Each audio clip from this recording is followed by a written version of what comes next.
I have worked with Salman Khan and I have met him. I have sung for him once and I met him. He's a crazy, crazy guy. I love him. You know, the way his energy is, his persona is, the way he is, it's amazing. And I have worked for many other actors as well and I have met them and, you know, they are as amazing and even more when I meet them. I have never met Akshay Baji, you know. He's the only big, you know, he's that only big star from that league who's worked with me like for 3 films, 3 songs I've done with him, but I have not met him. And this interview is a lucky day because tomorrow I'm meeting Akshay Baji for the first time. Yes, and uh,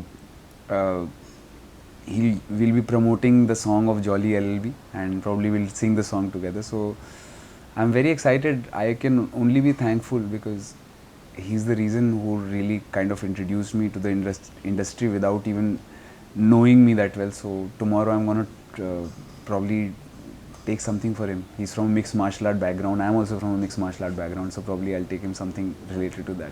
I'm gonna, you know, that song Bawra Man is a beautiful song. It's from Jolly LLB and the composer is Chirantan Bhatt and the song is being written by Junaid Wasi.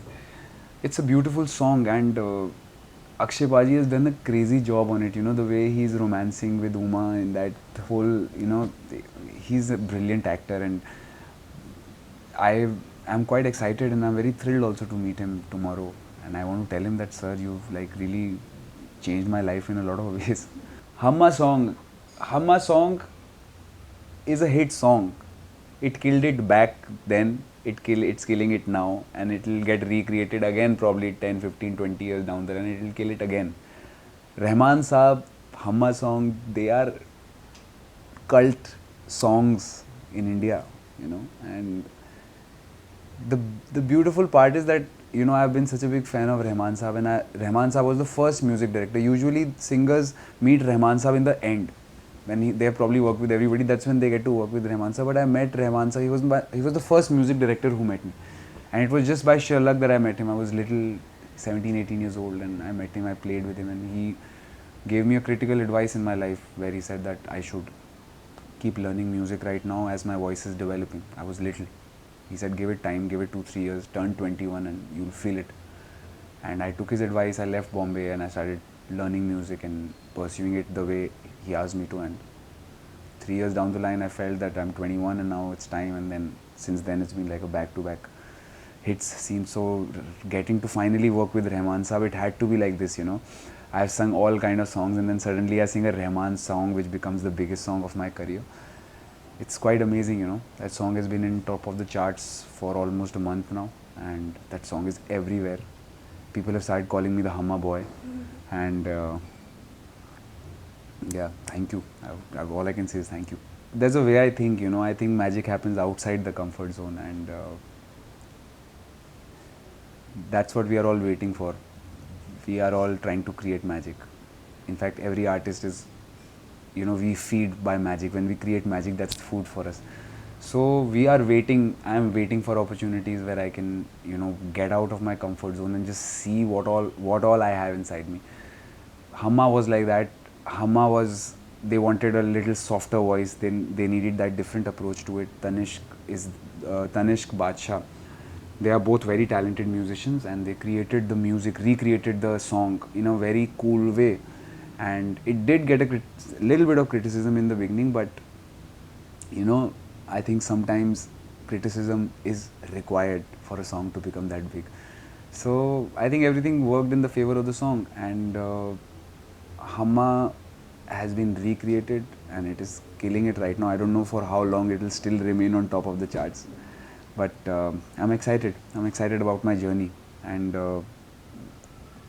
when I sang Hamma, it had a lot of, you know, Remo had done a very different kind of a job on it, on the Hamma song. He had punched the song and he had thrown a certain amount of energy to it. Now that is already there. He's already done it and he's done it beautifully. I had to say things my way, you know. I had to, you know, you know, I had to pull it down a little bit, pull down the energy a little bit. I had to give it a little bit of my own touch and I think it worked wonders for the song, I think. Yeah, it worked wonders for me for sure. Rajesh ji, matlab, what a cool guy he is. back from then till now, he's like giving back to back. You know, he's a good, a good musician is a good musician.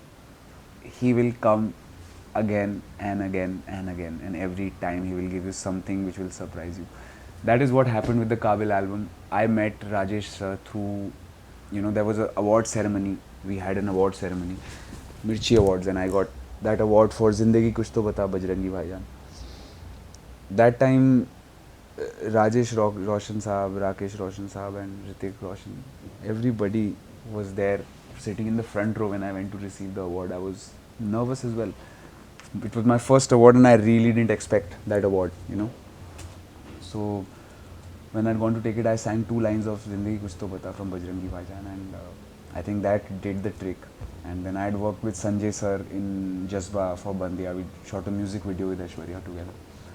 So a lot of things fell in place, and they introduced me to the man, the legend.